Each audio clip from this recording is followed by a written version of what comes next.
Hi there everyone, this is Toni Campana at Toni Marie's Creations, and I wanted to give a real quick video on how to put together the little box that comes with the Parcels and Petals bundle. This is the stamp set, which you can find on page 27 of the new catalog, and these are the dies that go with it. So this obviously being the piece that cuts out what you need for the boxes, and you'll need 2 of these. And I think the measurement that I used on my paper was 4 1/4 by 6. And I've made a few of these, and I've done them in both cardstock and DSP. And I will tell you, DSP is much easier to work with. It's obviously a little bit of a lighter paper, and it's easier to work with. So, for example, here's one that I made using some of the in color paper for this year. And the nice thing about these is you can actually make up a bunch of them and glue them together, and then you can store them like this, nice and flat, until you're ready for use. And then when you are ready, all you do is pop it back together, and then you're ready to go. But I will tell you, the tricky part is this bottom. And it took me quite some time to figure out how this actually went together. And the other thing I was confused about was I thought this was the bottom, and obviously it's not. So the tricky part is how to do that piece here, and I hopefully will be able to show you how to do that. So let me set that aside. What I did was I already cut my 2 pieces out, and I used very vanilla cardstock just so that you could see things a little bit better. And there's quite a few places you need to score. There's the end where the 2 tabs are, this piece at the top, okay, this at the bottom, there's the piece at the side, which I actually forgot to do on this one, so let me take care of that. And when you're working with cardstock, it actually is beneficial for you to score both ways and just get a nice fold there on your scores. Okay. And then there's a piece here at this bottom, and it's important that you get both of those because that's how your top is going to close up. Okay, so to put it together is actually, to glue it together is pretty simple. I like to use my liquid Tombow when I'm working with 3D items, and I just want to make sure that they stay together. You could use tear tape as well. So I'm putting a little bit of glue here, and you want to be careful that you don't over glue, because then you'll have it squeezing out where your seams meet, and you don't really want that. So I'm going to put a little glue on that, help it a little bit with my scorer.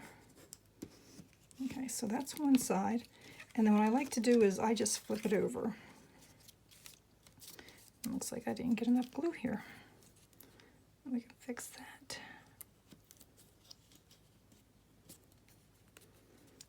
Easy enough of a fix.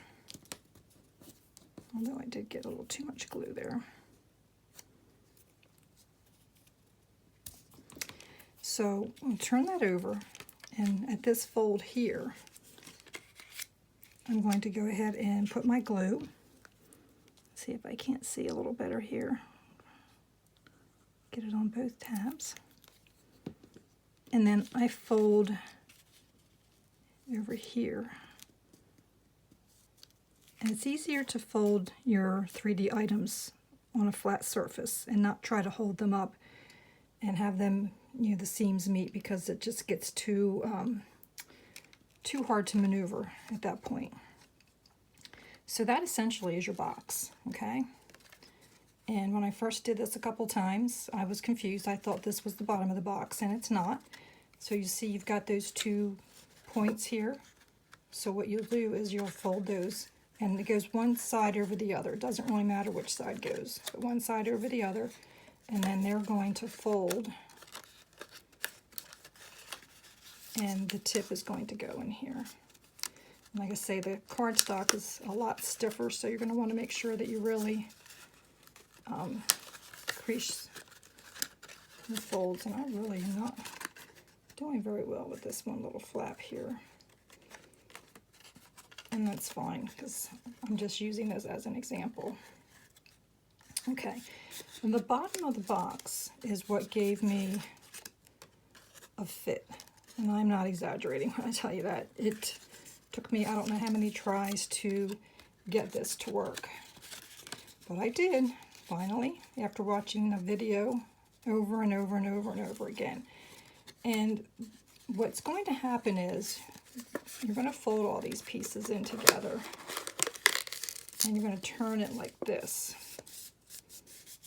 Okay, and then see these two pieces that kind of naturally stick up?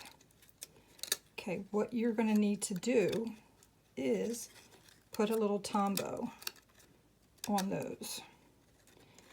And they're going to come out folded on the top, so you want to make sure that you're putting the glue on the right sections.